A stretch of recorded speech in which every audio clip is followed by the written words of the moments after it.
El capítulo 7, que es el capítulo anterior, terminó con lo que es la parte de las ofrendas en el libro de Levítico. Y ahora en el capítulo 8 empieza una nueva parte.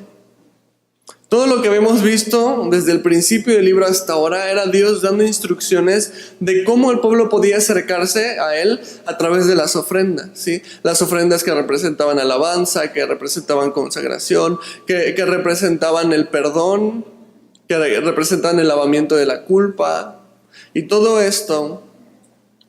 Y ahora en el capítulo 8 las cosas se empiezan a poner un poco más reales, ¿sí? Ya no solamente es instrucción, ahora viene ya la acción. Y con lo que empieza el capítulo 8 es con la consagración de los sacerdotes. Dios quería que los sacerdotes que iban a estar oficiando en el tabernáculo fueran sacerdotes que estuvieran dedicados por completo a Él. Por lo tanto, lo que vemos aquí en el capítulo 8 es ese ritual de consagración, de purificación de los sacerdotes, para entregárselos al Señor. Los israelitas hasta este momento ya tienen el tabernáculo, ya tienen el lugar donde van a acercarse a Dios. Ya tienen las instrucciones de cómo realizar los sacrificios, cómo alabar a Dios, cómo cubrir sus pecados, cómo tener compañerismo con Dios. Pero ahora es necesario que aquellos que van a ser los intercesores entre Dios y el pueblo estén completamente dedicados al Señor. Porque eso es lo que los sacerdotes son. Los sacerdotes en este momento del Antiguo Testamento van a ser los que van a interceder por el pueblo. Van a ser aquellos que van a llevar al pueblo hacia Dios por medio de los sacrificios y el oficio del tabernáculo.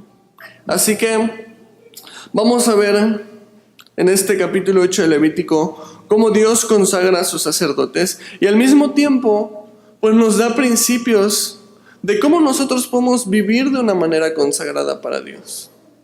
El título del estudio de hoy es Vivir consagrados.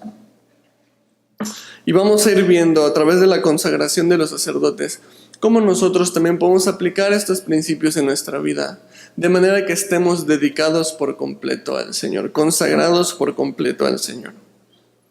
Así que, si estás ahí en Levítico capítulo 8, acompáñame a leer los primeros versículos del 1 al 4.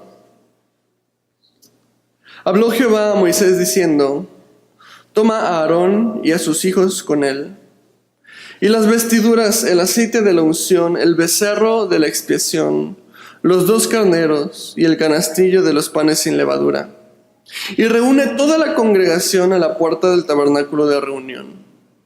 Hizo pues Moisés como Jehová le mandó, y se reunió la congregación a la puerta del tabernáculo de la reunión. Entonces aquí vemos esta instrucción. Vemos, esta es la preparación para ser consagrados. Y se describen una lista de elementos que se van a utilizar en esta consagración.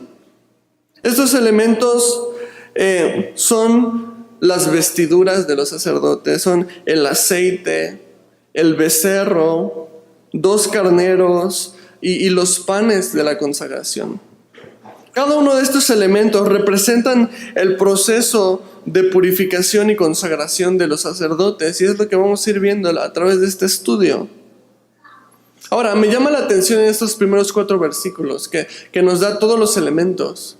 Da una instrucción, dice: reúne toda la congregación. Esta consagración no era algo privado, no era algo que iban a hacer nada más entre los sacerdotes y Dios adentro del tabernáculo, sino dice: reúne a todos. Todo el pueblo tenía que estar presente para la consagración de los sacerdotes. Y sabes, Dios desea que sus hijos demuestren delante de todos, delante de los hombres, nuestra consagración. Así como Dios va a consagrar a estos sacerdotes y manda a todos para que todos sean testigos de cómo son consagrados, así Dios también desea nuestras vidas. Que podamos nosotros testificar con nuestro ejemplo de cómo vivimos de una manera consagrada para Dios. ¿Sabes? La Biblia me habla acerca de esto. Me habla acerca de dar un buen testimonio delante de los hombres. 1 Timoteo 3:7 dice: también es necesario que tenga buen testimonio de los de afuera, para que no caiga en descrédito y en lazo del diablo. Entonces aquí tenemos que Dios desea que nosotros tenemos un buen testimonio de los de afuera, o sea, de los no creyentes. Que seamos ese ejemplo de ser consagrados para el Señor. ¿Qué testimonio estamos dando con los de afuera? ¿Estamos dando un testimonio de consagración? ¿O estamos dando un testimonio de hipocresía? ¿O estamos dando un testimonio quizás de tibieza? El Señor desea que nosotros seamos ejemplo a los no creyentes. También en 1 de Pedro 3, 1 y 2 dice: asimismo vosotras mujeres, estad sujetas a vuestros maridos, para que también los que no creen a la palabra sean ganados sin palabra por la conducta de sus esposas, considerando vuestra conducta casta y respetuosa. Aquí vemos también que el Señor nos pide que seamos ejemplo de consagración con los de nuestra familia. Específicamente aquí habla acerca de las esposas que tienen maridos que no son conversos, que son no creyentes. Dice aquí que con ese buen testimonio esa mujer puede ganar a su marido, puede rescatar a su marido por medio del ejemplo, dice aquí, por medio de una conducta casta y respetuosa. Pero también nosotros. Este principio abarca para cualquiera que tenga en su familia gente que no cree. Debemos de dar buen testimonio de consagración delante de nuestros familiares. Y a veces siento que ese es el mayor reto del cristiano. Porque es fácil dar un buen testimonio aquí en la iglesia. O a veces incluso hasta en el trabajo, en otros lugares, en una escuela. Pero a veces, ¿qué tan difícil es dar ese buen testimonio de consagración en nuestro hogar, en nuestra casa, con nuestra esposa, con nuestro esposo, con nuestros padres? Esas personas que viven con nosotros y ahora sí ven el verdadero yo, el verdadero Dani. Si tú quieres conocer al verdadero Dani, no le preguntes a nadie de la iglesia, ve con mi esposa y pregúntale a ver cómo es Dani de verdad y ella te va a decir santo y seña. Qué importante es que demos testimonio en nuestras casas, pero a veces qué tan difícil es. No solamente a los no creyentes, no solamente en nuestras casas, sino también la Biblia nos dice que seamos ejemplos de los demás creyentes, de aquellos que sí tienen nuestra misma fe. También a ellos debemos de darles buen testimonio. Primera de Tesalonicenses 1, del 7 al 8, dice: de tal manera que habéis sido ejemplo a todos los de Macedonia y de Acaya que han creído, porque partiendo de vosotros ha sido divulgada la palabra del Señor, no solo en Macedonia y Acaya, sino que también en todo lugar vuestra fe en Dios se ha extendido, de modo que nosotros no tenemos necesidad de hablar nada. Aquí Pablo alaba de esta manera a los tesalonicenses, diciéndoles: wow, su testimonio es conocido entre los demás creyentes. Qué importante es también dar este testimonio entre nuestra familia de la fe. Dar buen testimonio a otros creyentes, incluso de otras iglesias. La Biblia también habla de dar testimonio a aquellos que están en tribulación, aquellos que están en problemas. En Filipenses 1, 13 y 14, fíjate qué dice Pablo acerca de su testimonio. De tal manera que mis prisiones se han hecho patentes en Cristo, en todo el pretorio y a todos los demás. Y la mayoría de los hermanos, cobrando ánimo en el Señor con mis prisiones, se atreven mucho más a hablar la palabra sin temor. Pablo escribe esto estando en cárcel. Y a pesar de todo lo que le está pasando a Pablo en ese momento, que está en el pretorio, que es una cárcel que está junto al palacio, o sea, es una cárcel de alta seguridad. Pero dice, ¿sabes qué? Ha sido algo bueno tener esta tribulación, porque a través de esta tribulación otros cristianos han tomado más fuerza para predicar más la palabra sin temor. ¿Y qué importante es esto? ¿Estás atribulado? ¿Estás pasando en problemas? No te encierres en tu yo, en el pobrecito de mí, o en el por qué, Señor, o el ay, no sabes qué difícil está mi vida. No te encierres en eso, porque tienes una hermosa posibilidad de ser testimonio. Ser testimonio de honrar a Dios a pesar de las tribulaciones. De manera que otras personas que también estén atribuladas, al verte a ti y cómo sobrellevas tus tribulaciones, les des ánimo a esas personas también. Les des ese ejemplo de gozo en medio de una tormenta. No te encierres en ti mismo cuando estás atribulado. Piensa también en cómo puedes bendecir a los demás siendo un buen testimonio en medio de todo eso. Así que lo que vemos aquí es que Dios le pide a Moisés que reúnan a todos. Todo el pueblo tiene que estar reunido para ser testigos de cómo sus sacerdotes van a estar consagrados. Y lo que vamos a ver a continuación en los versículos 5 y 6 es el primer proceso de consagración, que es el lavamiento. ¿Okay? Entonces, si me acompañas ahí, versículos 5 y 6, dice: y dijo Moisés a la congregación, esto es lo que Jehová ha mandado hacer. Entonces Moisés hizo acercarse a Aarón y a sus hijos y los lavó con agua.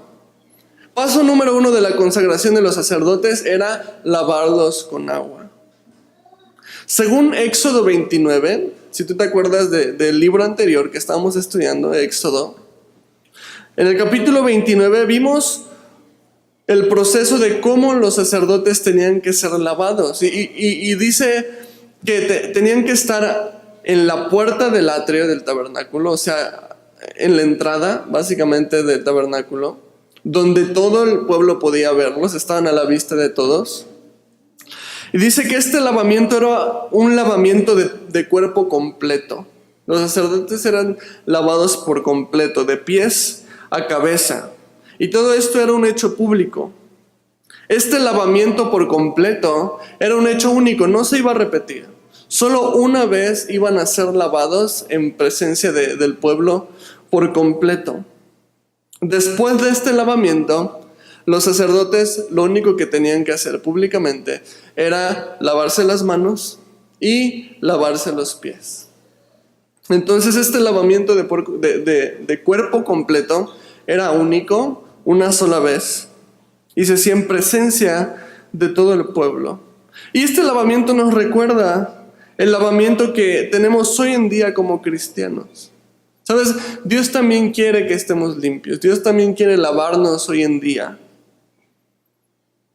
El primer lavamiento que el creyente experimenta es a través de la sangre de Cristo. Es recibiendo el perdón de los pecados. 1 Juan 1:9 dice que si confesamos nuestros pecados, Dios es fiel y justo para perdonar nuestros pecados y para limpiarnos de toda maldad. Es el primer lavamiento. Y dice Apocalipsis 1:5, y ese lo puedes leer en la pantalla. Dice, y de Jesucristo, el testigo fiel, el primogénito de los muertos y el soberano de los reyes de la tierra, al que nos amó y nos lavó de nuestros pecados con su sangre. Esto para el creyente es el lavamiento de cuerpo completo, que es hecho una sola vez. En el momento en el que tú te arrepientes y recibes al Señor. Y por primera y única vez recibes esta salvación. Pero después de que hemos experimentado este lavamiento, el Señor obviamente nos purificó por completo. Dice la palabra de Dios que nos perdonó de nuestros pecados, que si eran rojos como la grana vienen a ser como blanca nieve. Pero después de esto, el creyente tiene que continuar lavándose. Necesitamos ser lavados como los sacerdotes de manos y pies, a través de la palabra de Dios. Necesitamos estar en contacto con la palabra de Dios. Porque fíjate que dice Juan 15:3. Ya vosotros estáis limpios por la palabra que os he hablado. O sea que una vez que hemos sido lavados por completo, recibimos la salvación, recibimos el perdón de pecados, después de esto necesitamos un proceso constante de lavamiento, que es a través de la palabra. A través de la palabra de Dios, Dios nos purifica. Dios va transformándonos de poco en poco. Él va haciendo una obra en nosotros a través de su palabra. Por eso es necesario que el creyente no se quede con la primera experiencia de recibir al Señor y listo. Él necesita empezar a tener una relación con Dios, empezando por leer la palabra de Dios constantemente. Necesitamos ser lavados de manos y pies. También nos dice que este lavamiento del creyente sucede a través del compañerismo con Dios, el compañerismo con Jesús. Fíjate que dice 1 Corintios 1, 8 y 9, el cual también os confirmará hasta el fin para que seáis irreprensibles en el día de nuestro Señor Jesucristo. Fiel es Dios por el cual fuisteis llamados a la comunión con su Hijo Jesucristo, nuestro Señor. Entonces aquí dice que a través de la comunión con Jesucristo, Dios nos guarda irreprensibles. O sea, Dios nos limpia, Dios nos aparta para Él, a través de la comunión con Él. Y esto me tiene que hablar no solamente de leer su palabra constantemente, sino de orar, de tener un estilo de vida de oración, de tener una verdadera relación con el Señor. Es a través de esta relación que Dios va purificándonos día a día. Porque es cierto, la salvación es un evento único. Y Dios nos perdona de nuestros pecados pasados, presentes y futuros. Todo eso es cierto. Y hemos sido lavados por completo. Pero al caminar en un mundo lleno de maldad, un mundo que busca contaminarnos, un mundo que busca jalarnos, que busca traernos de vuelta a Él, necesitamos constantemente estar viniendo a la presencia del Señor. El secreto de todo esto es que no somos nosotros los que nos limpiamos, sino que es Dios. Tenemos que permitir que Jesús sea el que nos limpie. En Juan capítulo 13, versículos 8 y 9, versículo 8, dice, Pedro le dijo, ¿no me lavarás los pies jamás? Jesús le respondió, si no te lavare no tendrás parte conmigo. En esa escena, dentro de la última cena, vemos que Jesús le lavó los pies a todos sus discípulos y Pedro fue el único que dijo, no me vas a lavar los pies. Porque Pedro sabía que lavar los pies era el deber del esclavo y Jesús no era el esclavo. Pero Jesús le dice, tienes que permitir que yo te limpie, tienes que permitir que yo lave tus pies, Pedro. Necesitamos nosotros permitir que Jesús lave nuestros pies a través de la comunión con Él. Y vemos esta misma similitud con los sacerdotes.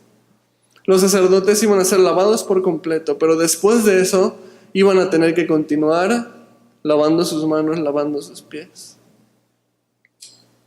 Así que todo esto nos recuerda que estamos llamados a tener una comunión con el Señor, no solamente a orar una oración de fe, sino a tener una relación personal con Dios. Así que los sacerdotes son lavados delante de todo el pueblo, y de lo que viene después es que ellos van a ser revestidos. Ellos van a recibir por primera vez sus vestiduras sacerdotales. Y esto lo vemos en los versículos 7 al 9, si me acompañas leyendo. Dice, y puso sobre él la túnica y le ciñó con el cinto, le vistió después el manto y puso sobre él el efod y lo ciñó con el cinto del efod y lo ajustó con él. Luego le puso encima el pectoral y puso dentro del mismo los urim y tumim. Después puso la mitra sobre su cabeza. Sobre la mitra enfrente puso la lámina de oro, la diadema santa, como Jehová había mandado a Moisés. Entonces, después de que los sacerdotes son lavados delante de todo el pueblo, ahora ellos van a recibir estas vestiduras sacerdotales. Y estas vestiduras son muy espléndidas. Tenían una base blanca, una túnica blanca de base. Encima de la túnica llevaba un manto y encima de este manto llevaba un efod, que era como una especie de mandil de color púrpura, muy hermoso, bordado. Y este efod, este mandil, en las sombreras tenía 6 piedras incrustadas en cada hombro, 6 piedras de este lado, 6 piedras preciosas del otro lado. Tenía aparte otras 2 piedras colgando como una especie de colguije, que eran el Urim y el Turim, menciona aquí. No se sabe exactamente cómo se utilizaban estas 2 piedras. Se cree que se utilizaban para consultar a Dios, una especie de azar en el que la piedra negra significaba no, la piedra blanca significaba sí. Es lo que se cree, pero en realidad no hay un registro claro de cómo utilizaban esas piedras. Solo se sabe que se utilizaban para consultar la voluntad de Dios. Después dice que viene la mitra. La mitra era una especie de turbante sobre la cabeza que llevaba una placa de oro grabada con la frase Santidad a Jehová.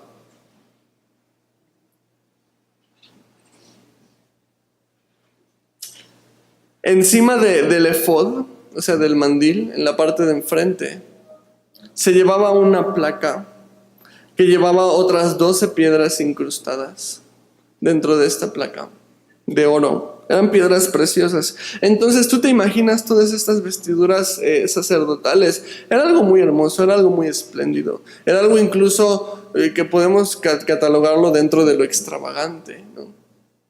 Si le daba el sol, me imagino el reflejo de las piedras preciosas en el pecho, en los hombros y todos los bordados. Las piedras en las sombreras, que tenían 6 de un lado y 6 del otro, y las 12 piedras que tenían en el pectoral, representaban las 12 tribus. Un recordatorio de llevar al pueblo en los hombros, como señal de servicio, de que el sacerdote existía para servir al pueblo, y estas piedras preciosas sobre sus hombros les recordaban esto. Pero al mismo tiempo, las piedras preciosas, las 12 piedras en el pecho, eran un recordatorio de que el sacerdote no solamente estaba llamado a servir al pueblo, sino a servirlo por amor a él, estando estas 12 piedras también en el pecho, en el corazón del sacerdote. Entonces esto era un recordatorio de por qué existía el sacerdote, por qué Dios estableció el sacerdocio, para servir al pueblo y para amar al pueblo. Todo esto que vemos aquí, estas vestimentas, nos recuerda también de cómo nosotros hemos sido revestidos de Dios cuando recibimos su perdón. ¿Ves? Está primero el lavamiento, Dios lava por completo a los sacerdotes y después les da unas vestiduras espléndidas. Y así también en nosotros, cuando Dios nos lava por completo, nos perdona de nuestros pecados, dice la palabra que después somos revestidos de la justicia de Jesús. ¿Qué eso significa? Estos vestidos blancos, estos vestidos espléndidos, significa que Jesús nos ha dado su pureza, nos ha dado su justicia, ha quitado nuestra culpa. Ha quitado nuestras vestiduras feas, manchadas del pecado que llevábamos cargando antes de Él. Y entonces nos da unas vestiduras nuevas, blancas, que nos dice que ya no estamos cargando ese pecado con nosotros. Ya no somos culpables de ese pecado, ahora somos revestidos de Jesús. Apocalipsis 3:5 es lo que nos dice. Fíjate que dice Apocalipsis 3:5. El que venciere será vestido de vestiduras blancas, y no borraré su nombre del libro de la vida, y confesaré su nombre delante de mi Padre y delante de sus ángeles. Qué hermoso es esto, ¿no? Que cuando nosotros nos rendimos a Él, lo reconocemos. Sé que en aquel día en que estemos delante de Él vamos a tener estas vestiduras blancas. Vamos a ser tomados como justos, como inocentes. Y no solamente eso, no solamente nos promete esta pureza, sino que nos promete que Él nos va a reconocer delante del Padre. Nos va a reconocer delante, incluso dice aquí, de los ángeles, como sus hijos, porque creímos en el sacrificio de Jesús. Así que todo esto nos recuerda la manera en la que el sacerdote es lavado y después revestido. Nos recuerda de cómo somos nosotros revestidos también, de la justicia de Dios. Y ten esta seguridad. Si tú has reconocido al Señor, y si tú te has arrepentido, si tú has confesado a Jesús como tu Señor y tú crees en tu corazón, como dice la palabra, que Dios lo levantó de los muertos, entonces eres salvo. Entonces eres esta persona que tiene estas vestiduras blancas de inocencia, estas vestiduras blancas de pureza, de justicia, y Dios no tiene nada en tu contra. Al contrario, tú eres, dice la palabra, eres acepto en el amado. Tenemos esta seguridad y este consuelo, a pesar de que seguimos siendo imperfectos y a pesar de que seguimos pecando porque seguimos fallando. Dios ya no nos ve con esas vestiduras de pecado, Dios nos ve con estas vestiduras de justicia. Y entonces podemos dar gracias a Dios porque podemos ser revestidos de Jesucristo. Así que los sacerdotes son lavados, revestidos. Y el tercer paso dentro de este proceso de consagración es la unción. Los sacerdotes van a ser ungidos con aceite. Fíjate, versículos 10 al 3.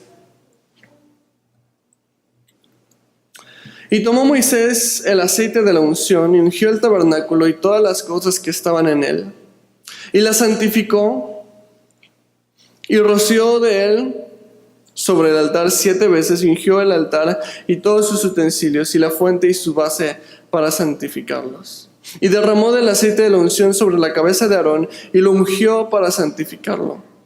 Después Moisés hizo acercarse los hijos de Aarón y les vistió túnicas, les ciñó con cintos y les ajustó las tiaras como Jehová lo había mandado a Moisés. Entonces aquí vemos la unción. Cómo Dios manda ahora a Moisés a ungir a los sacerdotes. Vemos aquí no solamente los sacerdotes, de hecho lo primero que tienen que ungir son las cosas que iban a ser utilizadas para servir a Dios. Todas las cosas tenían que ser ungidas con aceite. Es un acto simbólico de santificación. Y me encanta porque empieza hablando de los objetos que tienen que ser ungidos y después habla de los sacerdotes que tienen que ser ungidos.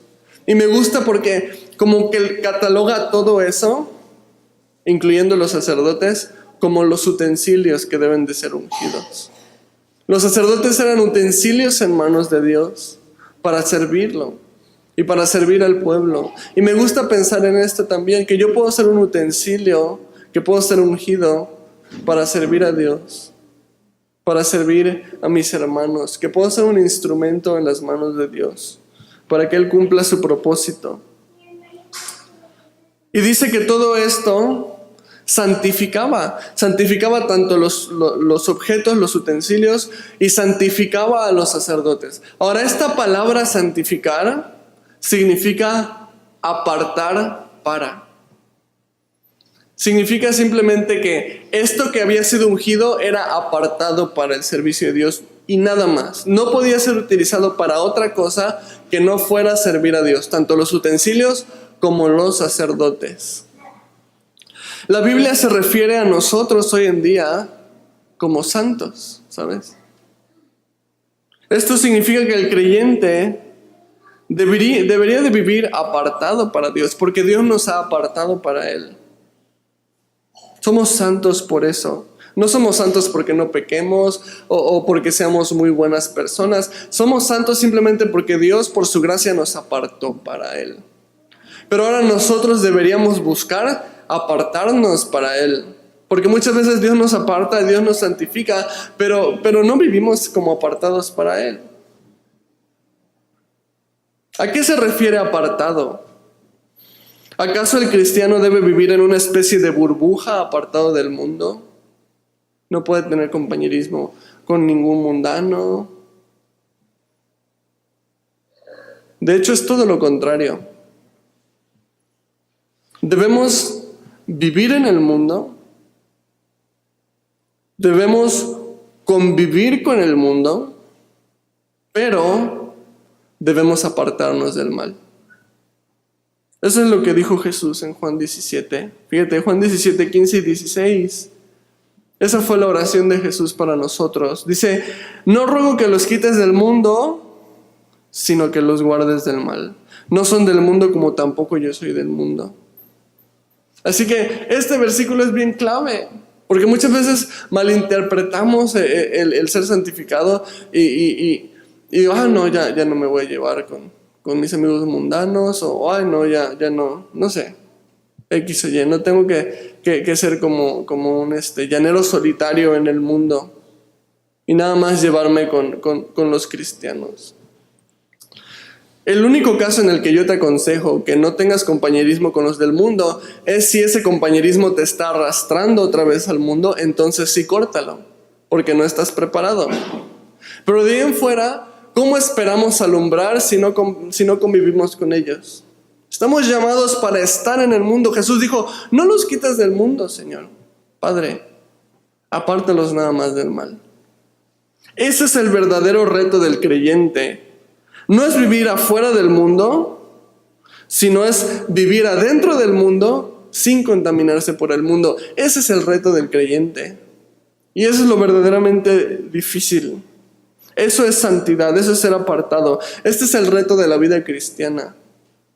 Tener un trabajo secular, convivir con personas seculares, amar a personas seculares sin que te arrastren al mundo, sin ser influenciados por ellos, sino al revés. Tú influenciar a ellos, tú atraer a ellos al Señor. Ese es el reto del creyente. No podemos vivir en una burbuja cristiana. Tenemos que estar allá afuera. Y de hecho Dios nos mandó a estar allá afuera. Jesús dijo, vayan y prediquen el evangelio a toda criatura. Dijo, vayan por todo el mundo y hagan discípulos. Jesús no nos mandó a estar encerrados nada más adentro de una iglesia. Jesús nos llamó a hacer lo que Él mismo hizo. Jesús mismo era conocido como aquel que comía con pecadores y publicanos, ¿o no? Y era juzgado por eso. Pero Jesús dijo, bueno, los sanos no necesitan doctor, son los enfermos los que necesitan el doctor. Así que el reto de la vida cristiana es vivir en un mundo contaminado sin contaminarnos. Y ¿sabes? La única manera en la que vamos a poder lograr esto es por medio del poder del Espíritu Santo, ¿sí? El Espíritu Santo es nuestro aceite de unción. Así como vemos que aquí son ungidos los sacerdotes, el aceite es el símbolo del Espíritu Santo, ¿sí? Entonces, cuando los sacerdotes eran ungidos, eran santificados. Si nosotros queremos ser santificados, es decir, vivir apartados, sin contaminarnos, necesitamos el aceite. Necesitamos el Espíritu Santo. Necesitamos buscarlo. Así como se derramó el aceite sobre los sacerdotes, así Dios derrama el Espíritu Santo sobre nosotros, para que podamos tener el poder de vivir apartados para Dios y de influenciar al mundo y de atraer al mundo hacia Dios. 1 Juan 2:20 dice, pero vosotros tenéis la unción del Santo y conocéis todas las cosas. Pero necesitamos buscarle. Necesitamos tener esta relación personal con Dios y llenarnos de su Espíritu Santo y buscar la guía del Espíritu Santo todos los días. No hay otra manera de vivir apartados. Es imposible vivir apartados sin el poder del Espíritu Santo. Ahora, después de que los sacerdotes han sido ungidos, viene el proceso de los sacrificios. A continuación, en los versículos 14 al 29, vamos a ver los sacrificios que los sacerdotes tenían que ofrecer por sí mismos, ¿sí? Porque a pesar de que ellos iban a ser los intermediarios entre Dios y el pueblo, ellos mismos también eran pecadores. Ellos mismos también eran imperfectos, por lo cual antes de poder ofrecer un sacrificio para interceder por el pueblo, ellos tenían que ofrecer un sacrificio por ellos mismos para limpiar su pecado. Y vamos a ver que Dios le pide que hagan 3 sacrificios. la expiación, el holocausto y en la consagración. Y es lo que vamos a ver en los versículos 14 al 29, si me acompañas. Dice: luego hizo traer el becerro de la expiación, y Aarón y sus hijos pusieron sus manos sobre la cabeza del becerro de la expiación, y lo degolló. Y Moisés tomó la sangre y puso con su dedo sobre los cuernos del altar alrededor, y purificó el altar, y echó la demás sangre al pie del altar y lo santificó para reconciliar sobre él. Después tomó toda la grosura que estaba sobre los intestinos y la grosura del hígado y los 2 riñones y la grosura de ellos, y lo hizo arder Moisés sobre el altar. Mas el becerro, su piel, su carne y su estiércol lo quemó al fuego fuera del campamento, como Jehová lo había mandado a Moisés. Después hizo que trajeran el carnero del holocausto. Y Aarón y sus hijos pusieron sus manos sobre la cabeza del carnero, y lo degolló, y roció Moisés la sangre sobre el altar alrededor. Y cortó el carnero en trozos, y Moisés hizo arder la cabeza y los trozos y la grosura.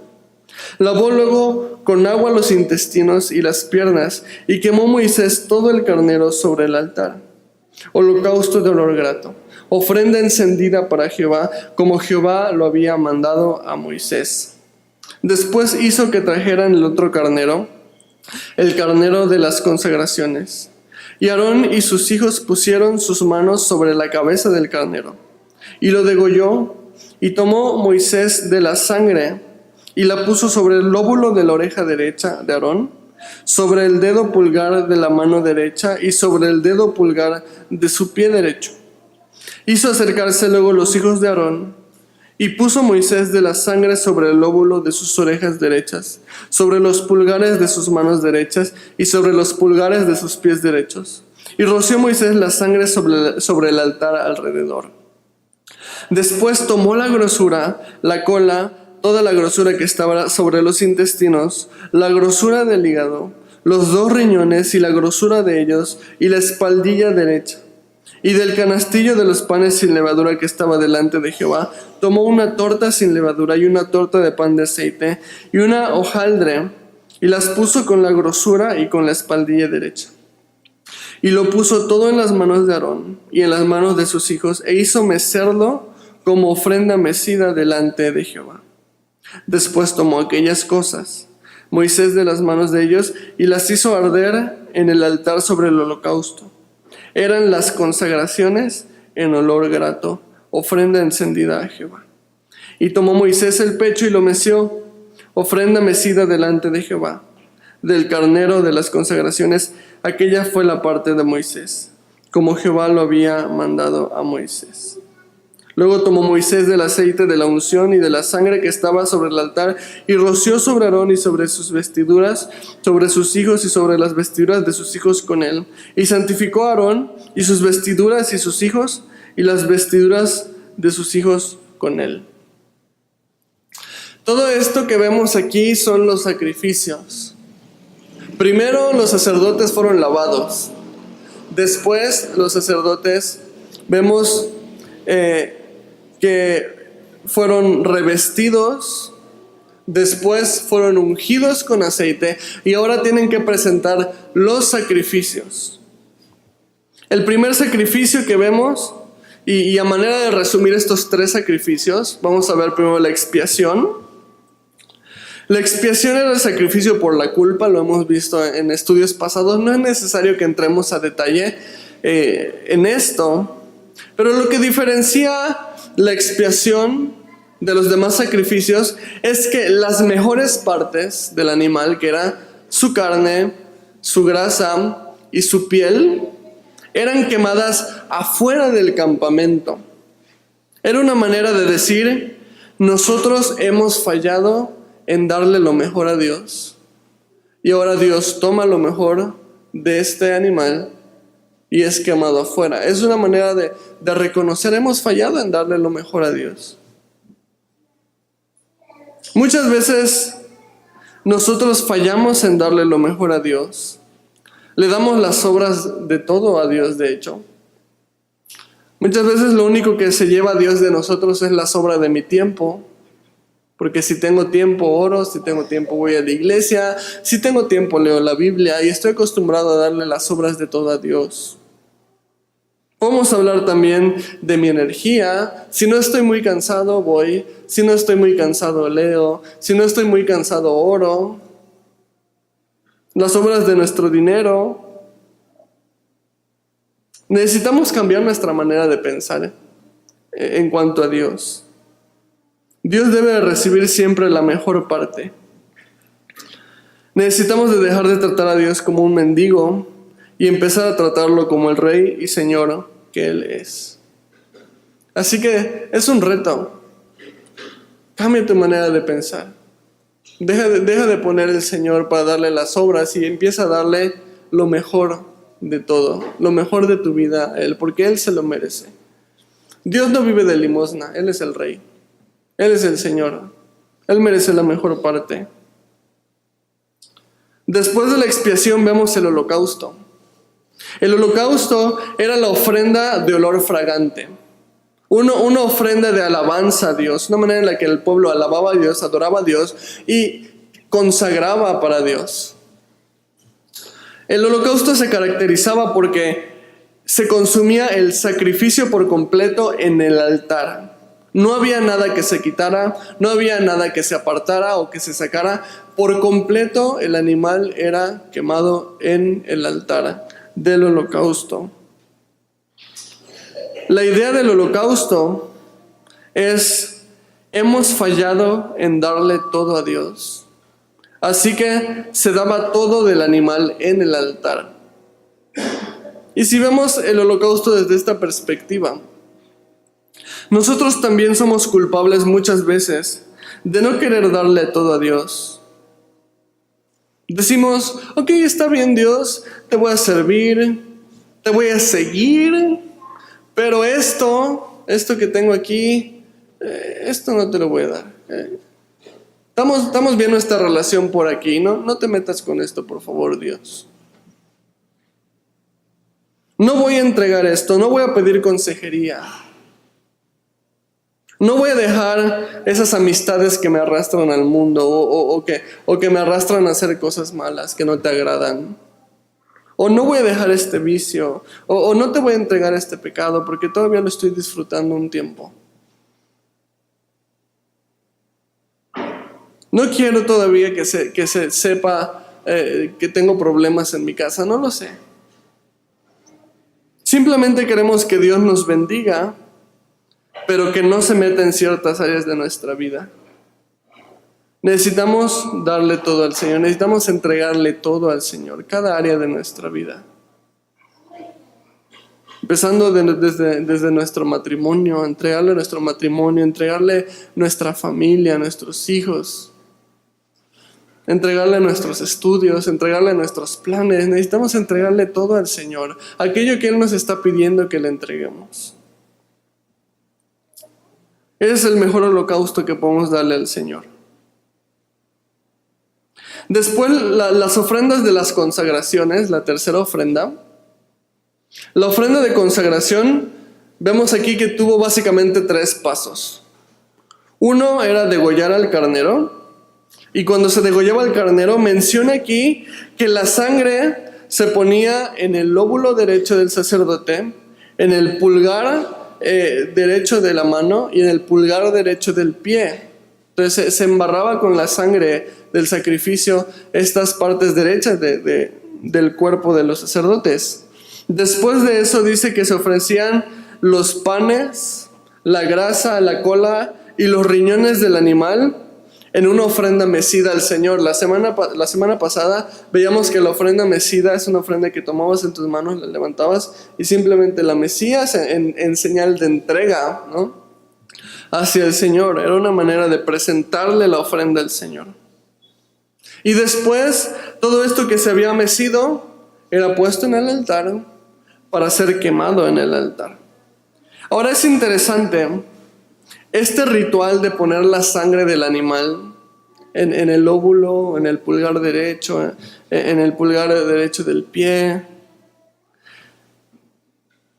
Esto nos habla acerca de cuando nosotros somos limpiados por la sangre de Cristo, porque finalmente este sacrificio representa el sacrificio de Jesús, entonces su sangre debería estar en nuestros oídos.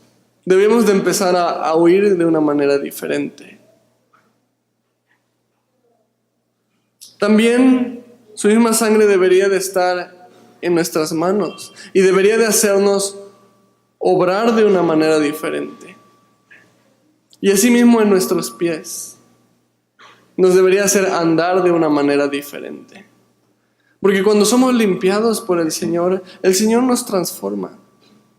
El Señor empieza a hacer una obra en nosotros.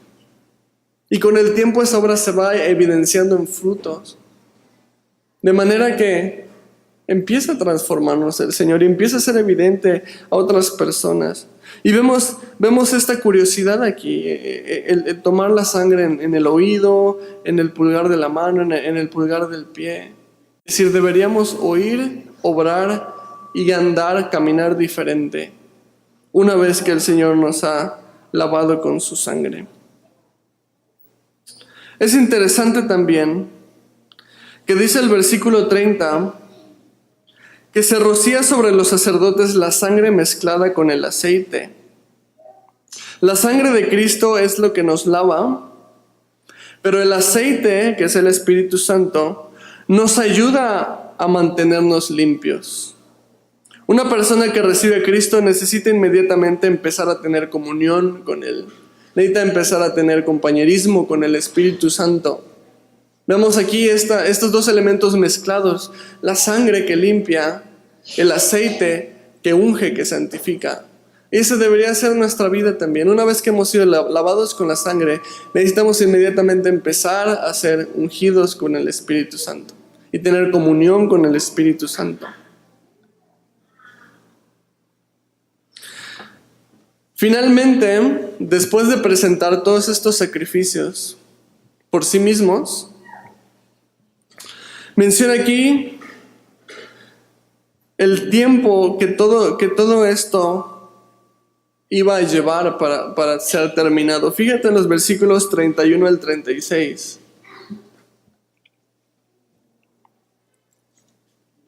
Y dijo Moisés a Aarón y sus hijos: hervid la carne a la puerta del tabernáculo de reunión y comedla allí con el pan que está en el canastillo de las consagraciones, según yo he mandado, diciendo: Aarón y sus hijos la comerán. Y lo que sobre de la carne y del pan, lo quemaréis al fuego. De la puerta del tabernáculo de reunión no saldréis en 7 días, hasta el día que se cumplan los días de vuestras consagraciones, porque por 7 días seréis consagrados. De la manera que hoy se ha hecho, mandó hacer Jehová para expiaros. A la puerta pues del tabernáculo de reunión estaréis día y noche por 7 días, y guardaréis la ordenanza delante de Jehová, para que no muráis, porque así me ha sido mandado. Y Aarón y sus hijos hicieron todas las cosas que mandó Jehová por medio de Moisés. Esta última parte que leemos, estas últimas instrucciones, vemos primero que Dios le pide a los sacerdotes que tenían que hervir la sangre del sacrificio de la consagración. Y la tenían que comer junto con el pan, pero no podían comer lo del día anterior. Lo del día anterior debía ser quemado, y lo del día de hoy tenía que ser sacrificado una vez más, hecho otra vez ese mismo ritual de mecer estas partes y separar la carne para ser consumida. Y si sobraba al día siguiente, esa carne tenía que ser quemada, no se la podían comer.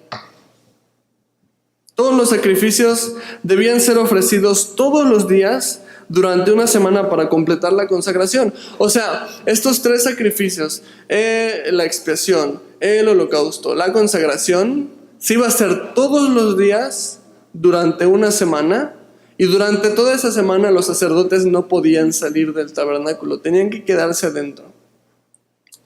Todo esto nos habla de lo importante que es tener compañerismo con Dios para poder vivir consagrados para Él. Así como los sacerdotes no podían comer la carne del día anterior, sino que tenían que quemarla, así también nosotros no debemos suponer que el alimento espiritual que recibimos ayer me alcance también para el día de hoy. Eso no funciona así. Ayer busqué el alimento espiritual fresco y hoy tengo que buscar el alimento espiritual fresco. Muchas veces el creyente vive con este problema. Viene el domingo a la iglesia, se alimenta espiritualmente y pretende que ese alimento del domingo le dure hasta el siguiente domingo. Y no busca al Señor diario, simplemente se conforma con un alimento que dice aquí el Señor ya debió haber sido quemado y debiste haber buscado alimento fresco otra vez. Todos los días necesitamos buscar alimento fresco en la presencia del Señor. Todos los días necesito leer mi palabra, todos los días necesito orar. El Señor no iba a permitir que los sacerdotes estuvieran comiendo los restos del día anterior. Tenían que ir a presentar otra vez esa ofrenda delante del Señor y recibir ese alimento por parte del Señor. Es importante, lo que recibas hoy miércoles, no esperes que te dure jueves, viernes, sábado y el domingo te vuelvas a alimentar. No sé qué pasaría si hicieras eso con la comida. Haz de cuenta que ahorita sales a cenar tamales y dices, bueno, pues ya, esto me aguanta hasta el domingo. Creo que no lo harías. ¿Por qué pensaríamos entonces que con el alimento espiritual puede funcionar eso? No te extrañes entonces si a mitad de semana ya estás en la carne, ya te estás peleando con todos, y estás hablando mal, y estás cayendo otra vez en los mismos pecados, porque tu alimento espiritual ya. Y tu espíritu otra vez ya está flacucho, ya está débil. Necesitas alimentarte todos los días. Así que vemos aquí en este proceso de consagración de los sacerdotes, estos principios básicos que podemos tomar. Así como los sacerdotes fueron lavados por completo, nosotros somos lavados por completo cuando confesamos nuestros pecados y nos arrepentimos.